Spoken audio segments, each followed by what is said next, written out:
காலை சிற்றுண்டியாக அடை மாவு எப்படி செய்வது அப்படின்றத இந்த வீடியோவில் பார்க்கலாம். அடை மாவு தயாரிப்பதற்கு தேவையான பொருட்கள்: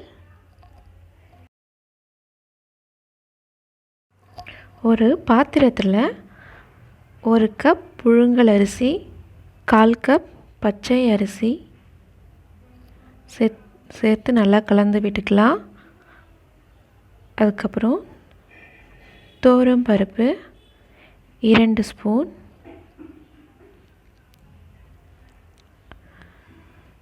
கடலை பருப்பு 1 ஸ்பூன்.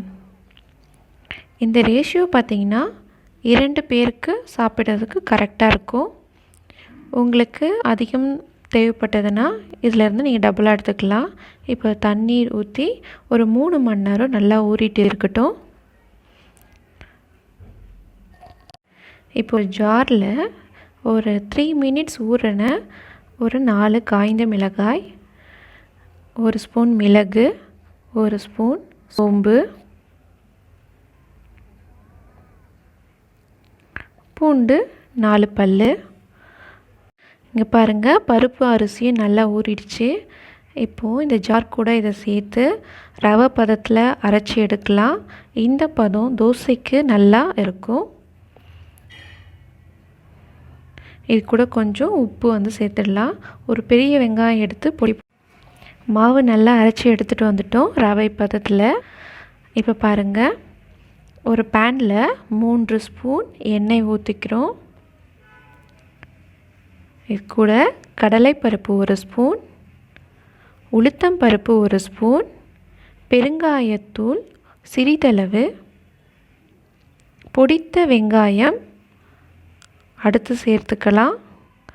என்கிட்ட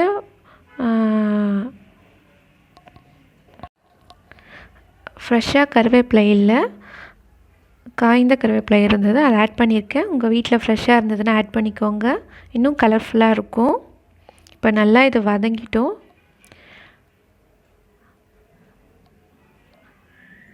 இப்போது இந்த கலவையை நம்ம மாவு கூட சேர்த்து நல்லா கலக்கி விட்டுக்கலாம். இது கூட சிறிதளவு அதாவது 1/2 ஸ்பூன் மஞ்சள் பொடி, 1/2 ஸ்பூன் உப்பு சேர்த்து நல்லா கலந்து விட்டுக்கோங்க.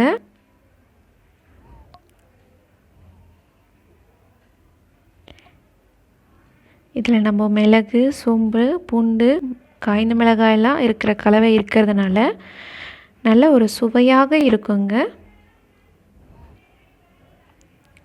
தோசை நம்மளுக்கு மெலிதாக வராது, கொஞ்சம் மொத்தமான பதத்தில் தான் வரும். கவனமாக இதை ஊற்றுனீங்கன்னா நல்லா சூப்பரான டேஸ்ட்டு உங்களுக்கு கிடைக்கும். எண்ணெய் நம்ம விட்டு ஒரு தோசை எடுத்தாச்சு, திருப்பி போட்டுடலாம். இப்போ பாருங்கள், ஒரு கோல்டன் கலரில் ஒரு தோசை ரெடி ஆயிடுச்சு. அடுத்து ஒரு தோசை ட்ரை பண்ணி பார்க்கலாமா?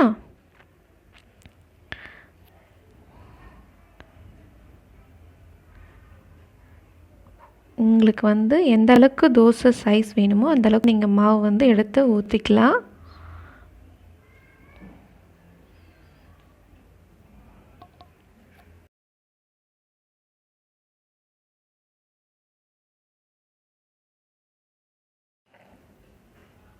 தோசை வெந்துடுச்சு, இப்போ திருப்பி போட்டுடலாம். இப்போ பாருங்கள், நல்ல ஒரு ப்ரௌனிஷான தோசை ரெடியாக இருக்குது. இதை கண்டிப்பாக வீட்டில் செஞ்சு பாருங்கள், ரொம்ப டேஸ்ட்டாக இருக்கும். இதுக்கு சைட் டிஷ்ஷாக கார சட்னி, தேங்காய் சட்னி வச்சு சாப்பிட்டு பாருங்கள், செம்ம டேஸ்ட்டாக இருக்கும். தேங்க்ஸ் ஃபார் வாட்சிங்.